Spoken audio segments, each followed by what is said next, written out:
നമസ്കാരം. ഞാൻ അഭിജിത്ത് പോലെയുളപ്പില്. ഞാൻ എന്നുള്ള പാലക്കാടാണ്. പാലക്കാട് ജില്ലയിൽ ചിറ്റൂർ എന്ന് പറഞ്ഞ സ്ഥലത്താണ്. ഇവിടെ ഞാനൊരു പ്രധാനമായിട്ടൊരു കർഷകനെ പരിചയപ്പെടാൻ വന്നതാണ്. കർഷകൻ മാത്രമല്ല, ആള് ചെറിയൊരു സയന്റിസ്റ്റ് കൂടിയാണ്. പല വിധത്തിലുള്ള കണ്ടുപിടുത്തങ്ങളും ആളിവിടെ നടത്തിയിട്ടുണ്ട്. അപ്പൊ അതിന്റെ വിശേഷങ്ങളാണ് നമ്മുടെ ഇന്നത്തെ വീഡിയോ. നമുക്കപ്പോ ആളിന്ന് പരിചയപ്പെടാം. ചേട്ടാ നമസ്കാരം. നമസ്കാരം. എന്റെ പേര് അഭിജിത്ത് എന്നാണ്. ഞാൻ ചേട്ടന്റെ കണ്ടുപിടുത്തങ്ങളൊക്കെ അറിഞ്ഞ് കേട്ടിട്ട് വന്നതാണ്. അപ്പൊ അതിനെ കുറിച്ചൊന്ന് വിശദമായിട്ട് അറിയാൻ താല്പര്യമുണ്ട്. നമ്മുടെ ഇപ്പോ കംപ്ലീറ്റ് ആയി എടുക്കുന്ന പ്രൊജക്ട് ഏതാണ്? അതിപ്പോ ഏറ്റവും ലേറ്റസ്റ്റ് ഇതാണ്. ശരി. ഇത് എങ്ങനെയാണ് കണ്ടുപിടിക്കാനുള്ള സാഹചര്യം, കാര്യങ്ങള്? ഞാൻ ചെറുപ്പം മുതലേ ഇതേമാതിരി ചെറിയ ചെറിയ മിഷനറികൾ ഉണ്ടാക്കുന്നതിൽ ഒരു ഹരമുള്ള ഒരാളായിരുന്നു. ഓക്കെ. കാരണം ഓരോരോ ആൾക്കാർക്ക് ഓരോരോ എന്റർടൈൻമെന്റ് ഓരോ തരത്തിലായിരിക്കും. ചിലർക്ക് സംഗീതം പാട്ട് കേൾക്കാനായിരിക്കും, ചിലർക്ക് വീണ വായിക്കാനായിരിക്കും. പക്ഷെ എന്നെ സംബന്ധിച്ച് എനിക്ക് ചെറിയ ചെറിയ ഉപകരണങ്ങൾ ഉണ്ടാക്കുക, അതിനെ ഡെവലപ്പ് ചെയ്യുക, അത് ചെറുപ്പം മുതലേ എന്റെ ഒരു ശീലമായിരുന്നു. അങ്ങനെ ഞാൻ അപ്പൊ ഞാൻ ബേസിക്കലി ഒരു കർഷകനായതുകൊണ്ട് കൃഷിക്ക് ആവശ്യമായിട്ടുള്ള കുറെ മിഷനറികൾ ഞാൻ സ്വന്തമായി ഡെവലപ്പ് ചെയ്തു. അതില് കൃഷിക്ക് ആവശ്യമായതും അല്ലാത്തതും ഡൊമസ്റ്റിക് ആവശ്യങ്ങൾക്കുള്ള തേങ്ങ ചേർക്കണത്, പിന്നെ അതേമാതിരി പിന്നെ ഒരുപാട് ഇൻഡസ്ട്രി ആവശ്യങ്ങൾക്കുള്ളതൊക്കെ ഉണ്ടാക്കിയിട്ടുണ്ട്. തേങ്ങ ചേർന്ന മെഷീനൊക്കെ ഉണ്ടാക്കിയിട്ടുണ്ട്. അത് കുറെ ഓർഡർ വന്ന് എന്നെ കൊണ്ട് കൊടുക്കാൻ പറ്റാത്തൊരവസ്ഥയിലാണ്. കുറെ ആൾക്കാരെ വിളിച്ചിട്ട് അവര് ഫോൺ എടുക്കുന്നില്ല. അത് കാരണം ഞാനത് അതേമാതിരി കൃഷിമിത്ര പറഞ്ഞ യൂട്യൂബ് ചാനൽ എടുത്തിട്ട് 1 വർഷം കഴിഞ്ഞ ശേഷമാണ് അവര് സംപ്രേഷണം ചെയ്തത്. അപ്പൊ ആ സമയത്ത് എന്റെ നിറയെ ഉണ്ടായിരുന്നത്. പിന്നെ കുറെ സെയിലായി. പിന്നെ സെയിൽ പ്രൊഡക്ഷൻ കമ്മിയായപ്പോ ഞാൻ സ്റ്റോപ്പ് ചെയ്തു. സ്റ്റോപ്പ് ചെയ്ത ശേഷമാണ് ഇവര് അത് ടെലികാസ്റ്റ് ചെയ്യാൻ തുടങ്ങി. പിന്നെ നോക്കാൻ ഓർഡർ വന്നു. ഓർഡർ വന്ന് അത് കൊടുക്കാൻ അപ്പോഴേക്കും ഞാൻ ഇതിലേക്ക് മാറി. ഇതിന് എക്സ്വേറ്റർ തന്നെയാ, മണ്ണുമന്തി യന്ത്രം. ഇതിപ്പോ മോട്ടറൊക്കെ എങ്ങനെ വരുന്നതിന്റെ? ഇതില് 5 HP മോട്ടറാണ്, പെട്രോൾ എഞ്ചിനാണത്. ഹസ്കോർണ ഒരു കമ്പനിന്റെ, കൊറിയൻ കമ്പനിയാണത്. അതിന്റെ എഞ്ചിനാണ്. പിന്നെ അതുപോലെ ഇത് ഫുൾ ഹൈഡ്രോളിക് ആണ്. അപ്പൊ കുറച്ചുകൂടി ഈസി ആയിട്ട് ചെയ്യാൻ പറ്റും. പിന്നെ ഇതിന്റെ വേറെ പ്രത്യേകത എന്ന് പറയുന്നത്, ഈ കൃഷി പണികൾക്ക് ആവശ്യമായിട്ടുള്ള ഒരു ഇതേമാതിരി ഒരു കുട്ടി JCB നമ്മുടെ കേരളത്തിലോ അല്ലെങ്കിൽ മറ്റു സംസ്ഥാനങ്ങളിലൊന്നും ഇല്ല. മറ്റുള്ള രാജ്യങ്ങളിലൊക്കെ കേരളത്തിലില്ല. കേരള കൃഷിപ്പണി പറഞ്ഞാൽ കുറച്ച് ഒരു സാധാരണ കർഷകന് ഒരു വാങ്ങാൻ പറ്റിയ ഒരു പ്രൈസ് കൂടി ആയിരിക്കുന്നത്. അതെ. കർഷകനെ സംബന്ധിച്ച് വലിയ വിലക്ക് വിലക്ക് ഒരു ഇപ്പൊ നോർമലി ഒരു എക്സ്വേറ്റർ വാങ്ങാൻ പറഞ്ഞാൽ ഏറ്റവും ചെറുത് വാങ്ങുകയാണെങ്കിൽ 17 ലക്ഷം രൂപ മുതലാണ് അതിന്റെ വില. ഇത് പിന്നെ എനിക്ക് തോന്നുന്നത് കൊമേഴ്ഷ്യൽ ആയിട്ട് ആൾക്കാർക്ക് വാടകയ്ക്ക് കൊണ്ടുപോകാനൊക്കെ അതിനുള്ള സൗകര്യം ഉണ്ടാവില്ല. അത് കുറവാണ്. കാരണം ഒരു കൊമേഴ്സ്യലായിട്ട് കൊണ്ടുപോകാൻ പറഞ്ഞാൽ അതിനുള്ള വർക്കുകളായിരിക്കും. ഡ്രെയിനേജ് എടുക്കുക, അങ്ങനത്തെ ഹെവി വർക്കൊന്നും ഇത് കൊണ്ട് ചെയ്യിപ്പിക്കാൻ സാധിക്കില്ല. ഇത് കൃഷിപ്പണികൾ ഇപ്പൊ നമ്മൾ തെങ്ങിന് തടം കൊടുക്കുക, ചാലെടുക്കുക, ബണ്ട് നിർമ്മിക്കുക, കിഴങ്ങ് നമ്മളിപ്പോ ഇഞ്ചി കൃഷി, ചേന, കിഴങ്ങ് അങ്ങനത്തെയുള്ള എല്ലാ പണികൾക്കും, വാഴ, ഏത് ഏലം, റബ്ബർ, അങ്ങനെയുള്ള എന്ത് പണികൾക്ക്, തോട്ടവിളകൾക്കൊക്കെ വളരെ സൂട്ടബിൾ ആയിട്ടുള്ള ഒരു മെഷീൻ. ചേട്ടൻ ബേസിക്കലി കർഷകനാണല്ലോ. അതെ. അപ്പൊ നമ്മുടെ കൃഷി സ്ഥലത്ത് ഇത് ഉപയോഗപ്രദമാക്കി നോക്കിയിട്ടുണ്ടോ? ഞാൻ കുറെ ഉപയോഗിച്ചപ്പോ നമ്മളിപ്പോ മറ്റേ R&D ആണ് ഡെവലപ്പ് ചെയ്തുകൊണ്ടിരിക്കുകയാണ്. അപ്പൊ ഇത് കുറെ ഓടിച്ചു. ഇതിൽ എന്തെങ്കിലും പ്രശ്നങ്ങൾ വരികയാണെന്നുണ്ട് പറഞ്ഞാൽ അത് തീർത്ത് പക്ക ഒരു ഇതാക്കിയിട്ട് സ്റ്റെപ്പ് ബൈ സ്റ്റെപ്പ് ആയിട്ട് ഇപ്പൊ എന്തെങ്കിലും നമ്മൾ ഉപയോഗിക്കുമ്പോ എന്തെങ്കിലും കംപ്ലൈന്റ് വരികയാണ് പറഞ്ഞാൽ അത് തീർത്ത് കഴിഞ്ഞിട്ട് നമ്മൾ പ്രൊഡക്ഷൻ ചെയ്ത് കൊടുക്കാൻ കൊടുക്കുന്നുണ്ട്. ശരി. അപ്പൊ നമ്മൾ ഒരുമാതിരിപ്പെട്ട പ്രോബ്ലംസ് ഒക്കെ സോൾവ് ചെയ്തിട്ടാണ് ഇത് പ്രൊഡക്ഷനിലേക്ക് കൊണ്ടുപോകുന്നത്. അതെ. ഓക്കെ. അപ്പൊ തന്നെ കർഷകനെ സംബന്ധിച്ച് വേറൊരു പ്രശ്നം വരാൻ പാടില്ല. കാരണം അത് വന്ന കർഷകനും തലവേദനയാണ്, നമുക്കും തലവേദന. അതെ. കാരണം കർഷകരെ സംബന്ധിച്ച് ഇതിന്റെ മെക്കാനിസം ഒക്കെ ബുദ്ധിമുട്ടായിരിക്കും. മെക്കാനിസം പറഞ്ഞാൽ ഇതില് പിന്നെ ഒരു കാര്യം, നമ്മളിപ്പോ ഒരു കുബോട്ടയോ അല്ലെങ്കിൽ JCBയോ അല്ലെങ്കിൽ ഒരു സാനിയോ മാതിരിയുള്ള അതേമാതിരി കോംപ്ലിക്കേറ്റഡ് മെക്കാനിസം ഇല്ല ഇതില്. സാധാരണ സിമ്പിൾ മെക്കാനിസം ആണ്. ആയുർവേദം അലോപ്പതിയും തമ്മിലുള്ള ഒരു വ്യത്യാസം.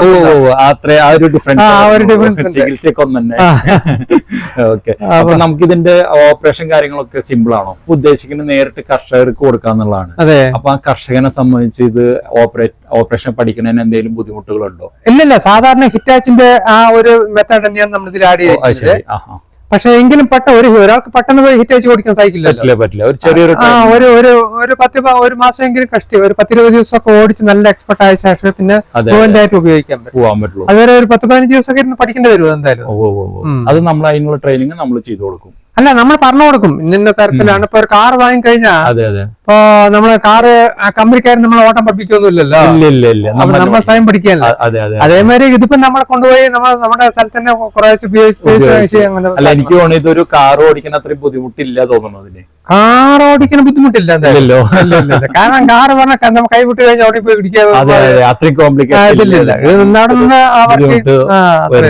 ഇതിപ്പോ നമ്മൾ ഇതിന്റെ ബോർഡ് ഒക്കെ നമ്മൾ തന്നെയാണ് മാനുഫാക്ചർ ചെയ്തത്, എല്ലാം നമ്മൾ തന്നെയാണ്, എല്ലാം നമ്മുടെ ഈ ഒരു വർക്ക്ഷോപ്പിലാണ് ഇതൊക്കെ ചെയ്തത്. അപ്പൊ നമ്മൾ ഒറ്റയ്ക്കാണോ ചെയ്യണൊക്കെ? ഞാനും അത്യാവശ്യം നമ്മുടെ മകനാണ് പ്ലസ് വൺ വിദ്യാർത്ഥിയാണ്. ശരി, ഓക്കെ. അപ്പൊ അവന് ലീവ് ഉണ്ടാകുന്ന സമയത്ത് അവനെയും കൂടി ഒന്ന് സഹായിക്കും. മോന്റെ പേരെന്താ? മാധവ്. അപ്പൊ അച്ഛനെ സഹായിക്കാൻ മോൻ ഇരിക്കാറുണ്ട്, ലീവുള്ള സമയത്ത് ഇരിക്കും. ഓക്കെ, അതൊരു നല്ല, അപ്പൊ ഫ്യൂച്ചറിലൊരു എഞ്ചിനീയറിംഗ് സാധ്യതയുണ്ട്. ഇൻട്രസ്റ്റ് ഉള്ള പരിപാടിയല്ലേ?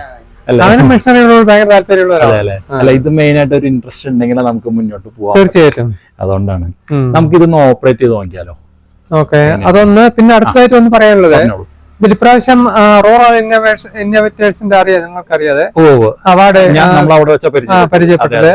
അതിന്റെ സംസ്ഥാന ബേസിൽ 1ാം സമ്മാനം 1,00,000 രൂപയും സയന്റിസ്റ്റുകൾ അംഗീകരിച്ചു കഴിഞ്ഞു. ശരി, സർട്ടിഫിക്കറ്റ് എന്തെങ്കിലും ഉണ്ടോ? സർട്ടിഫിക്കറ്റ് കാണിക്കാമോ? ഇതാണ് സർട്ടിഫിക്കറ്റ്. ഓക്കെ ഓക്കെ ഓക്കെ, നമുക്ക് ഫസ്റ്റ് പ്രൈസ് കിട്ടും ചെയ്തു. ശരി, അതൊരു നല്ലൊരു കാര്യമാണ്. മൊമെന്റ് ഉണ്ടല്ലേ കേരളത്തിന്റെ? Okay okay. ഇത് അതായത് നമ്മുടെ പീച്ചിൽ KFRAയിൽ നടന്ന പ്രോഗ്രാമിന്റെ ആണ്. ശരി. ഞാൻ അദ്ദേഹത്തെ പരിചയപ്പെട്ടത് പീച്ചി KFRAയിൽ തന്നെയാണ്. അപ്പൊ അന്ന് ഫസ്റ്റ് പ്രൈസ് ഈ മെഷീനറീസിനാണ് കിട്ടിയിരിക്കുന്നത്. അതിന്റെ മൊമെന്റും സർട്ടിഫിക്കറ്റ് ആണ് നമ്മൾ ഈ കാണുന്നത് കേട്ടോ. നമുക്കിനി ഒന്ന് ഓപ്പറേറ്റ് ചെയ്ത് നോക്കിയാലോ? ഓക്കെ.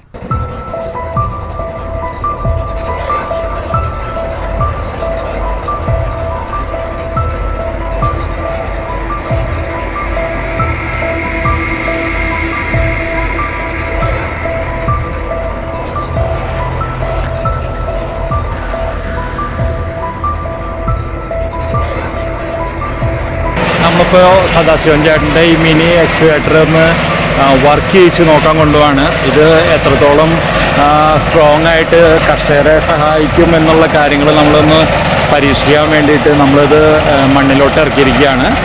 അദ്ദേഹത്തിൻ്റെ തന്നെ കൃഷിയിടത്തിലാണ് നമ്മളിത് വർക്കിംഗ് എങ്ങനെയാണെന്നുള്ളത് കാണാൻ പോകുന്നത്. സംഭവം കാണാൻ നല്ല രസമുണ്ട്. വളരെ ചെറിയൊരു മോഡലാണ് അദ്ദേഹം ചെയ്തിരിക്കുന്നത്. ചെറിയ മോഡലാണെങ്കിൽ പോലും വളരെ പവർഫുള്ളായിട്ട് വർക്ക് ചെയ്യുന്നതാണ് എന്നാണ് അദ്ദേഹത്തിൽ നിന്ന് നമുക്ക് അറിയാൻ കഴിഞ്ഞത്. എന്തായാലും നമ്മളിപ്പോൾ കൈയോടെ ഇപ്പം തന്നെ നമ്മളിതിൻ്റെ വർക്കിങ്ങും കാര്യങ്ങളൊക്കെ നമ്മൾ കാണാൻ പോവാണ്.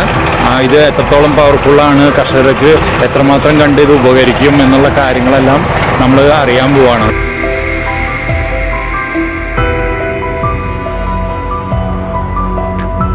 അദ്ദേഹത്തിൻ്റെ മോനാണ്, പ്ലസ് 1 പഠിക്കുന്ന മകനാണ് ഇത് ഓപ്പറേറ്റ് ചെയ്തുകൊണ്ടിരിക്കുന്നത്. ഇതിൽ നിന്ന് തന്നെ നമുക്ക് അറിയാൻ കഴിയും ഇതിന് വലിയ എക്സ്പീരിയൻസും കാര്യങ്ങളൊന്നും ആവശ്യമില്ല എന്നുള്ളത്. അത്രയും സിമ്പിളായിട്ട് ഉപയോഗിക്കാൻ കഴിയുന്ന ഒരു എക്സ്കവേറ്ററാണ് സദാശിവൻ ചേട്ടൻ ഇവിടെ കർഷകർക്ക് വേണ്ടിയിട്ട് നിർമ്മിച്ചെടുത്തിട്ടുള്ളത്.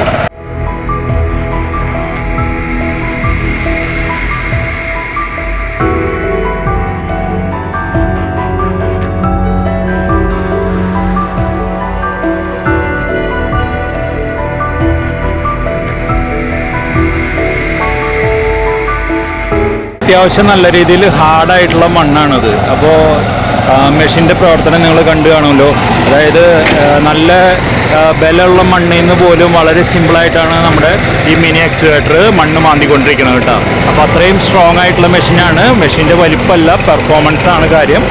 അതിൽ തന്നെ നമുക്ക് കൃത്യമായിട്ട് കാണാൻ കഴിയും നല്ല രീതിയിൽ ഒരു മണ്ണ് മാന്തിയെടുക്കാനും നമുക്ക് കൃഷിയിടത്തിലേക്ക് ഇത് പ്രവർത്തിക്കാനുമുള്ള സൗകര്യം ഈ ഒരു മെഷീനറി നമുക്ക് നൽകുന്നുണ്ട്. ഇനി നമുക്ക് ഇതിൻ്റെ ഡോസറിൻ്റെ പവർ ഒന്ന് നോക്കാം. ഇത് പുഷ് ചെയ്തിട്ട് നമുക്ക് എങ്ങനെ എത്രമാത്രം പെർഫെക്റ്റ് ആയിട്ട് ചെയ്യാൻ പറ്റും എന്നുള്ളത്.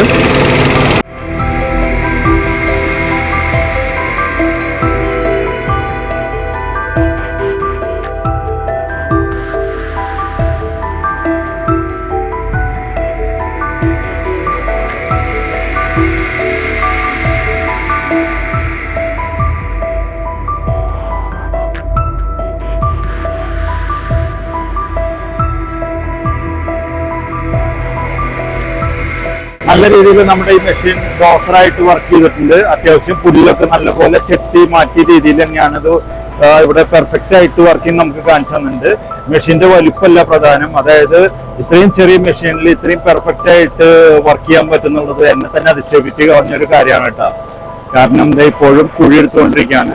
സിമ്പിളായിട്ട് നമുക്ക് നമ്മുടെ കൃഷി സ്ഥലത്തേക്ക് വാഴയ്ക്ക് കടമാന്താനും അതുപോലെ തന്നെ ചെറിയ ചെറിയ ചാലുകൾ മാന്തിയെടുക്കാനൊക്കെ ആയിട്ട് നല്ല രീതിയിൽ പ്രവർത്തിക്കാൻ പറ്റുന്ന ഒരു മെഷീൻ തന്നെയാണ് അത്. ഏകദേശം ഒരു 10 പേരുടെ വർക്ക് ഇത് കുറച്ച് തരാൻ മാത്രം സാധിക്കുന്ന തരത്തിലുള്ള ഒരു മെഷീനറി തന്നെയാണ് ഈ മിനി എക്സ്കവേറ്റർ. അപ്പൊ നമുക്ക് ഇതിന്റെ ടെക്നിക്കൽ ആയിട്ടുള്ള പാർട്ടുകൾ നമുക്ക് സദാശിവൻ ചേട്ടന്റെ അടുത്ത് ചോദിച്ച് മനസ്സിലാക്കാം. ചേട്ടാ, നമ്മളിപ്പോ ഇതിന്റെ വർക്കിംഗ് നല്ല രീതിയിൽ കണ്ടു. നമ്മളിതിന്റെ മാനുഫാക്ചറിങ് എന്നാ തുടങ്ങാൻ ഉദ്ദേശിക്കുന്നത്? ഇതിന് ഇപ്പൊ നമ്മള് വർക്ക് ചെയ്ത ഒരുവിധം 98% ഓക്കെയാണ്. ഇനി നമ്മൾ ഓർഡർ അനുസരിച്ച് ചെയ്ത് കൊടുക്കാം, നമുക്ക് ചെയ്ത് കൊടുക്കാം അല്ലെ? നമുക്കിത് ഏകദേശം എത്ര ചെലവ് വരുന്നുണ്ട് ഒരു കർഷകന്? ഒരു 4 to 4.5 ലക്ഷം റുപ്യനുള്ളിൽ വരും. അതെ അല്ലെ? നമുക്ക് ആൾക്ക് ഡെലിവറി ചെയ്യാം. ഓ ശരി. നമുക്ക് ഏകദേശം എത്ര സമയം എടുക്കും ഒരു ഡെലിവറിക്ക്? ഇതിപ്പോ നമ്മള് ഫസ്റ്റ് ആയതുകൊണ്ട് മിനിമം ഒരു 3 മാസമെങ്കിലും വേണം വരണം. നമ്മള് പെർഫെക്റ്റ്ലി ഒരു കൊമേഴ്ഷ്യൽ സെറ്റപ്പിലല്ല ചെയ്യണേ, നമ്മള് തന്നെയാണ് ചെയ്യുന്നത്. അപ്പൊ അതിന്റെ ഒരു ബുദ്ധിമുട്ടുകൾ ഉണ്ടാവും. ഒരു 3 മാസത്തിനുള്ളിൽ നമുക്കൊരു ഡെലിവറി ചെയ്യാൻ പറ്റും. ഓക്കെ, നമുക്കപ്പോ ഇതിന് ബുക്കിംഗ് കാര്യങ്ങളൊക്കെ ചെയ്യേണ്ടതായിട്ട് വരും. ബുക്കിംഗ് ചെയ്യണം. അപ്പൊ ഇതിന് എന്തെങ്കിലുമൊക്കെ സർവീസ് കാര്യങ്ങളൊക്കെ വന്ന എങ്ങനെ? സർവീസ് കൊടുക്കണല്ലോ നമ്മള് തന്നെ പോയി കൊടുക്കണം. ഓക്കെ, നമ്മളപ്പോ സ്പോട്ടിൽ ചെന്ന് കൊടുക്കും. അപ്പൊ നമ്മളിപ്പോ ഒരാൾ വാങ്ങിട്ട് പോയിട്ട് അവര് അവിടെ കൊണ്ടുപോയിട്ട് എന്തെങ്കിലും കംപ്ലൈന്റ് വരും. മെഷീൻ ആകുമ്പോൾ എത്ര വലിയ കമ്പനിക്കാർ കംപ്ലൈന്റ് ഉറപ്പാണത്. അതില് നമ്മൾ ഇല്ലെന്നൊന്നും പറയാൻ പറ്റില്ല. ഞാൻ ഉണ്ടാക്കിയ മെഷീനാണ് 100% പെർഫെക്റ്റ് ഒന്നും പറയാൻ പറ്റില്ല. അപ്പൊ അത് കംപ്ലൈന്റ് വരുന്ന സമയത്ത് അത് നേരാക്കി കൊടുത്ത് അവർക്ക് യാതൊരു വിധത്തിലുള്ള ബുദ്ധിമുട്ടും ഇല്ലാണ്ടാക്കേണ്ട ഉത്തരവാദിത്വം കൂടി നമുക്കുണ്ട്. കാരണം നമ്മളെ വിശ്വസിച്ചാണ് അവർ ഇൻവെസ്റ്റ് ചെയ്യുന്നത്. അപ്പൊ അത് അവർക്ക് പെർഫെക്റ്റ് ആയിട്ട് അത് ഉപയോഗിക്കാൻ സാധിച്ചില്ല പറഞ്ഞാൽ പിന്നെ നമ്മൾ നമുക്ക് അതിന്റെ റിമാർക്ക് വരാൻ ചാൻസ് വരും. അപ്പൊ ഒരിക്കലും അങ്ങനെ 2 വഴിക്കായിരിക്കും. അവർക്കും ദോഷം വരാൻ പാടില്ല, നമുക്കും ദോഷം വരാൻ പാടില്ല. അവർക്ക് കേട് വന്നാൽ അവർക്ക് തലവേദന, അതേമാതിരി തന്നെയാണ് ബുദ്ധിമുട്ട് നമുക്കും വരുന്നുണ്ട്. കംപ്ലൈന്റ് വന്നു കഴിഞ്ഞപ്പോ മേടിച്ച ആൾക്കും വിറ്റ ആൾക്കും ഒരുപോലെ ബുദ്ധിമുട്ടാണ്. അത് ഒരിക്കലും 2 വഴിക്കാർക്കും അത് വരാൻ പാടില്ല. അപ്പൊ എന്ത് ബുദ്ധിമുട്ടുണ്ടെങ്കിൽ നമ്മൾ ചെയ്ത് കൊടുത്ത് റെഡി ആക്കി കൊടുക്കും. ശരി, നമുക്ക് അങ്ങനെ വിഷയമൊന്നും. ഇത് സർവീസ് സ്പെയർസ് ഒക്കെ ഇതിന് വിലയൊക്കെ കൂടിയ അങ്ങനത്തെ വല്ല പ്രശ്നങ്ങളുണ്ടോ? ഇതിൽ ഏകദേശമുള്ള സ്പേസ് ഒക്കെ നമ്മൾ ഉണ്ടാക്കുന്നതാണ്. പിന്നെ വെളിയിൽ നിന്ന് വാങ്ങുന്നുണ്ട് കുറെ എണ്ണം. ഓക്കെ. അത് ഞാൻ ചോദിക്കാൻ കാരണം കർഷകരുടെ കാര്യം, ഇപ്പോ ചേട്ടനും കർഷകനാണ്. അപ്പൊ കർഷകരിൽ വലിയ എമൗണ്ട് ഒന്നും ഉണ്ടാവില്ല, പക്ഷെ ഇത് മേടിക്കാൻ പറ്റിയിരിക്കും. പക്ഷെ അത് കഴിഞ്ഞത് മെയിൻറ്റെയിൻ ചെയ്യാൻ മറ്റുള്ളതിന്മാര് വളരെ അത്ര വലിയ കോസ്റ്റ് ഒന്നും വരില്ല. ഓക്കെ. നമുക്ക് ഏതൊരു കർഷകർക്കും സിമ്പിൾ ആയിട്ട് ഉപയോഗിക്കാൻ പറ്റിയ കാര്യമാണ്. ഇതിലൊരു ബ്രാൻഡിങ് കണ്ടു, നമ്മൾ തന്നെ ചെയ്തിരിക്കണാണോ? അത് മോന്റെ പേരാണ് മാധവ് മിഷണറി വർക്ക്സ്.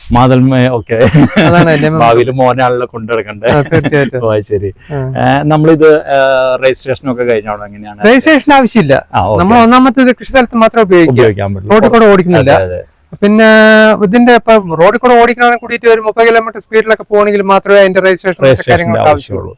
ഇതിപ്പോ നമുക്ക് കൃഷി സ്ഥലത്ത് മാത്രം ഉപയോഗിക്കുന്നതുകൊണ്ട് അതിന്റെ രജിസ്ട്രേഷന്റെ മറ്റു പ്രശ്നങ്ങൾ. ഇപ്പൊ ഒരു കർഷകനെ അപേക്ഷിച്ച് നമ്മൾ ഇതിന് വേറൊരു ട്രെയിനിങ് ലൈസൻസോ അങ്ങനെ ഒന്നും ആവശ്യമില്ല. നമ്മൾ കൊടുക്കുന്ന ഒരു ട്രെയിനിങ് ഉണ്ടെങ്കിൽ അദ്ദേഹത്തിന് ഓപ്പറേറ്റ് ചെയ്യാവും. തീർച്ചയായിട്ടും. ഇപ്പൊ നമ്മൾ എങ്ങനെയും ഷിഫ്റ്റ് ചെയ്യണമെന്നുണ്ടെങ്കിൽ മറ്റു വാഹനങ്ങൾ പറഞ്ഞാൽ അതായത് മറ്റേ ടാറ്റൈസ് ഇല്ലേ, അതെ, അല്ലെങ്കിൽ ദോസ്ത് അതേമാതിരിയുള്ള വണ്ടിയിൽ കയറ്റിക്കൊണ്ടുപോകാം. ശരി, ആ ചെറുവണ്ടികളൊക്കെ നമുക്ക് കൊണ്ടുപോകാം. ഇതിപ്പോ നമുക്ക് ഇതിന് ഇൻഷുറൻസ് അങ്ങനത്തെ കാര്യങ്ങളൊക്കെ ചെയ്യണം? ഇൻഷുറൻസ് ഒന്നും ഇല്ല അതിന്, അങ്ങനത്തെ പ്രശ്നങ്ങളൊന്നും കൃഷി കാര്യങ്ങൾക്കായതുകൊണ്ട് നമുക്ക് ആ ഒരു വിഷയങ്ങളൊന്നും ഇല്ല. ഓക്കെ. ഇതിന് വേറെ രീതിയിലുള്ള ഒരു ലൈസൻസ് ഒന്നും ആവശ്യമില്ല. പിന്നെ ഇത് നമ്മള് ഇവിടെ നമ്മുടെ ഈ കമ്പനി ഇത് എല്ലാം ലൈസൻസ്, പഞ്ചായത്തിന്റെ ലൈസൻസ്, മറ്റേ വ്യവസായ വകുപ്പിന്റെ അതേമാതിരി എല്ലാ സർട്ടിഫിക്കറ്റും നമ്മള് നമ്മുടെ വർക്ക്ഷോപ്പിന് ആവശ്യമുള്ള എല്ലാ ലൈസൻസും നമ്മുടെ അടുത്തുണ്ട്. ഇപ്പൊ ഇതിനിപ്പോ ടാക്സ് ഇൻക്ലൂഡഡ് ടാക്സ് ആണോ നമ്മൾ ഈ പറഞ്ഞ റേറ്റ്? അതെ. ഓക്കെ, ഇത് എല്ലാം അതിന് ഈ കാർഷിക ഉപകരണങ്ങൾക്ക് ടാക്സ് ഉണ്ടോ? ടാക്സ് GST, നമ്മൾ ഓരോ സാധനങ്ങൾ വാങ്ങുമ്പോൾ GST കൊടുക്കണം, അല്ലാണ്ട് വേറെ ടാക്സ് കാര്യങ്ങൾ ഇല്ല. GST തന്നെ മെയിൻ ടാക്സ്. എത്ര പെർസെന്റേജ് വരുന്നതിന്? 5%. മെഷീനറിയുടെ ആ ഒരു പെർസെന്റേജ് തന്നെ വരുന്നുണ്ടല്ലേ? ഓക്കെ, അപ്പൊ അതൊക്കെ ഇൻക്ലൂഡ് ആയിട്ടാണ് 4 lakh ചേഞ്ച് നമ്മള് വില പറഞ്ഞിരിക്കുന്നത്. നമ്മൾ ഇത് ബുക്ക് ചെയ്യുകയാണെങ്കിൽ അഡ്വാൻസ് അങ്ങനത്തെ വല്ല സംഭവം ചെയ്യണം? അഡ്വാൻസ് 50% അഡ്വാൻസ് 50% അഡ്വാൻസ് ആണ്. അതിനുശേഷം 3 മാസം. കാരണം ഒരു വലിയ ഫാക്ടറി ഒന്നും അല്ല. അതെ അതെ, അല്ല നമ്മളിപ്പോ പുതിയതായിട്ട് ഒരു തുടങ്ങിയ ഒരു സ്റ്റാർട്ടപ്പ് ആണ്. അതിന്റെ ബുദ്ധിമുട്ടുകൾ ഉണ്ടാവും. നമ്മളത് ആരും പറ്റിക്കാനും വെട്ടിക്കാനും വേണ്ടി കർഷകൻ തന്നെയാണ്. അപ്പൊ കർഷകരുടെ ഒരു ബുദ്ധിമുട്ടുകൾ കണ്ട് കർഷകർക്ക് വേണ്ടി നിർമ്മിച്ച ഒരു മെഷീനറീസ് ആണത്. അതന്നെ നമ്മൾ ഇതിലിപ്പോ വർക്കിംഗ് കാര്യങ്ങളൊക്കെ കണ്ടു. നമ്മൾ നല്ല പെർഫെക്റ്റ് ആയിട്ട് വർക്ക് ചെയ്യുന്നുണ്ട്. നമുക്ക് ഏകദേശം ഒരു എന്താ പറയുക, ഒരു ഏക്കറിൽ ഇപ്പൊ വാഴയൊക്കെ നടന്നെങ്കിൽ ഇത് എത്ര ദിവസം കൊണ്ട് നമുക്ക് വർക്ക് കംപ്ലീറ്റ് ചെയ്തെടുക്കാൻ പറ്റും നോക്കിയിട്ടുണ്ടോ? അതന്നെ ഞാൻ പറഞ്ഞില്ലേ, ഒരു ദിവസം മിനിമം ഒരു 7 to 10 ആളുടെ പണി ചെയ്യും. 7 to 10 ആൾക്കാരുടെ പണി ഒരു ദിവസം തന്നെ ചെയ്യും. ഓക്കെ. അപ്പൊ നമ്മൾ 7 ആളുടെ പണി തന്നെ കണക്കല്ല, 10 ആളുടെ പണി കണക്കാണ് പറഞ്ഞത്. 1000 രൂപ 1000ന്റെ പുറത്താണ്. ഓക്കെ. ഞങ്ങളുടെ ഭാഗങ്ങളൊക്കെ തൃശ്ശൂർ ഭാഗങ്ങളൊക്കെ 1000ന്റെ പുറത്ത് വരുന്നുണ്ട്. അതെ അതെ. അപ്പൊ 1000 രൂപ ഇട്ടാല് 10 ആൾക്ക് 10000 രൂപയായി. 10000 രൂപയായി ഒരു ദിവസം പണിക്കൂലി. അതെ. ഇത് നേരെ മറിച്ച് 10 മണിക്കൂർ പണി ചെയ്യാണ് പറഞ്ഞാൽ മാക്സിമം ഒരു 8 ലിറ്റർ പെട്രോൾ മതി. 1 ലിറ്ററിൽ താഴെയാണ് നമുക്ക് 1 മണിക്കൂറിന് വേണ്ടു. ഓക്കെ. ഇതിൽ നമ്മൾ ലോഡ് കുറവ് ഉപയോഗിക്കേണ്ട സ്ഥലങ്ങളിലാണെങ്കിൽ ഇതിന്റെ എഫിഷ്യൻസി കൂടും, ഇന്ധന ചെലവ് കുറയും. അല്ല, അതിപ്പോ നല്ല ഹെവി ലോഡ് വരുന്ന സമയത്ത് ചെറുതായിട്ട് ഒരു നല്ല ഹാർഡ് ആയിട്ടുള്ള സ്ഥലത്താണ് നമ്മൾ വർക്ക് ചെയ്തത്. അത് വിട്ടിട്ട് നമ്മൾ സ്മൂത്ത് ആയ മണ്ണുകൾ ഉണ്ടല്ലോ, അപ്പൊ എഞ്ചിന്റെ ലോഡ് കമ്മിയാവും. അപ്പൊ നമുക്ക് മൈലേജിനും കൂടാൻ സാധ്യത. ഓക്കെ, അങ്ങനെ അതാണ് ഞാൻ ചോദിച്ചത്. അപ്പൊ 1 ലിറ്റർ 1 മണിക്കൂറിന് 1 ലിറ്റർ വേണ്ട നമുക്ക് എങ്ങനെ ചെയ്താലും. 3/4 ലിറ്റർ ഒന്നിന്റെ ഉള്ളിൽ. Okay okay. അപ്പൊ എനിക്ക് തോന്നുന്നു 1 ഏക്കർ സ്ഥലത്തൊക്കെ വാഴക്കുഴി കുത്താൻ വേണ്ടി ഒറ്റ ദിവസം കൊണ്ട് പരിപാടി. തീർച്ചയായിട്ടും ടാച്ചിയുടെ വർക്ക് തന്നെ ഇത് ചെയ്യുന്നുണ്ട്. അത്യാവശ്യം ചാലെടുക്കാനും വാഴച്ചാലെടുക്കാനും ഒക്കെ ഈസി ആയിട്ട് നമുക്ക് ചെയ്യാം അല്ലെ. വാഹനം നമ്മൾ ഈ കുന്നും കുഴിയായിട്ടുള്ള സ്ഥലങ്ങളിൽ കൂടെ യാത്ര ചെയ്യുമ്പോൾ ഇതിന് റണ്ണിങ് സ്റ്റെബിലിറ്റി എങ്ങനെയാണ്? റണ്ണിങ് സ്റ്റെബിലിറ്റി പറഞ്ഞപ്പോ നമ്മൾ ഒരുപാട് ചരിവിൽ കൂടെ ഏത് വണ്ടിയും കൊണ്ടുപോകാൻ പറ്റില്ല. നമ്മളൊരു 30 ഡിഗ്രി കൊടുത്ത് ചരിഞ്ഞു കഴിഞ്ഞാൽ അതേ ഡേഞ്ചർ ആവും. അപ്പൊ ഇത് നേരെ മറിച്ചപ്പോ നമ്മളിപ്പോ ഒരു ചരിവുള്ളത് കൂടെ പോവാന്ന് പറഞ്ഞ ഇതിന്റെ ആം ഉണ്ടല്ലോ, നമ്മളൊരു സേഫ്റ്റിക്ക് വേണ്ടി ആ സൈഡിലേക്ക് കൊണ്ടുപോകണമെങ്കിൽ കൺട്രോൾ ചെയ്തിട്ട് നമുക്ക്. നമുക്ക് ഏകദേശം ഒരു കർഷകന് ഇത് ഓപ്പറേറ്റ് ചെയ്യണമെങ്കിൽ എത്ര നേരത്തെ ട്രെയിനിങ് വേണ്ടി വരും? ഇത് അയാൾ ഓരോരുത്തരുടെ കഴിവിനനുസരിച്ചിരിക്കും. ചിലവർ പെട്ടെന്ന് ഗ്രാസ്പ് ചെയ്യും. അതെ അതെ അതെ. നല്ല ഇതിനോട് ഇൻട്രസ്റ്റ് ഉള്ള ആൾക്കാർ പെട്ടെന്ന് മനസ്സിലാക്കും. ചിലവർക്ക് എത്ര പറഞ്ഞാലും പിന്നെയും അത് എങ്ങനെ അങ്ങോട്ടാക്കി അത് ഓരോരുത്തരുടെ മൈൻഡിനനുസരിച്ചിരിക്കും. നമ്മളിത് കണ്ടുപിടിക്കാൻ ഏകദേശം എത്ര നാളെടുത്തു?